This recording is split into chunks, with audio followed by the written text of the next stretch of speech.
Welcome back to the channel, friends. We are in the book of 1 Kings. This is chapter 6. Let's pray. Teach us your way, O Lord, that we may walk in your truth. In the 480th year after the people of Israel came out of the land of Egypt, in the 4th year of Solomon's reign over Israel, in the month of Ziv, which is the 2nd month, he began to build the house of the Lord. The house that King Solomon built for the Lord was 60 cubits long, 20 cubits wide, and 30 cubits high. The vestibule in front of the nave of the house was 20 cubits long, equal to the width of the house, and 10 cubits deep in front of the house. And he made for the house windows with recessed frames. He also built a structure against the wall of the house, running around the walls of the house, both the nave and the inner sanctuary, and he made side chambers all around. The lowest story was 5 cubits broad, the middle one was 6 cubits broad, and the third was 7 cubits broad. For around the outside of the house he made offsets on the wall, in order that the supporting beams should not be inserted into the walls of the house. When the house was built, it was with stone prepared at the quarry, so that neither hammer nor axe nor any tool of iron was heard in the house while it was being built. The entrance of the lowest story was on the south side of the house, and one went up by stairs to the middle story, and from the middle story to the third. So he built the house and finished it, and he made the ceiling of the house of beams and planks of cedar. He built the structure against the whole house, 5 cubits high, and it was joined to the house with timbers of cedar. Now the word of the Lord came to Solomon, continuing this house that you are building, if you will walk in my statutes and obey my rules and keep all my commandments and walk in them, then I will establish my word with you, which I spoke to David your father, and I will dwell among the children of Israel and will not forsake my people Israel. So Solomon built the house and finished it. He lined the walls of the house on the inside with boards of cedar.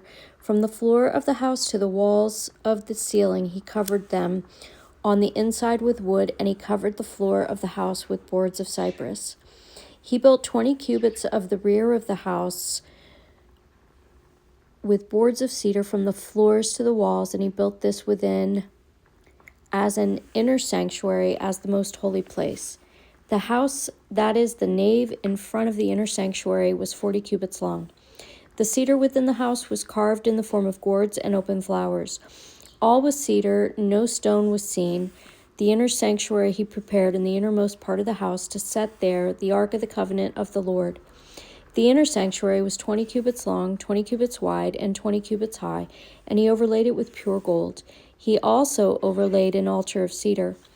And Solomon overlaid the inside of the house with pure gold, and he drew chains of gold across in front of the inner sanctuary and overlaid it with gold. And he overlaid the whole house with gold until all the house was finished. Also, the whole altar that belonged to the inner sanctuary he overlaid with gold. In the inner sanctuary, he made 2 cherubim of olive wood, each 10 cubits high. 5 cubits was the length of one wing of the cherub, and 5 cubits the length of the other wing of the cherub. It was 10 cubits from the tip of one wing to the tip of the other. The other cherub also measured 10 cubits. Both cherubim had the same measure and the same form. The height of one cherub was 10 cubits, and so was that of the other cherub.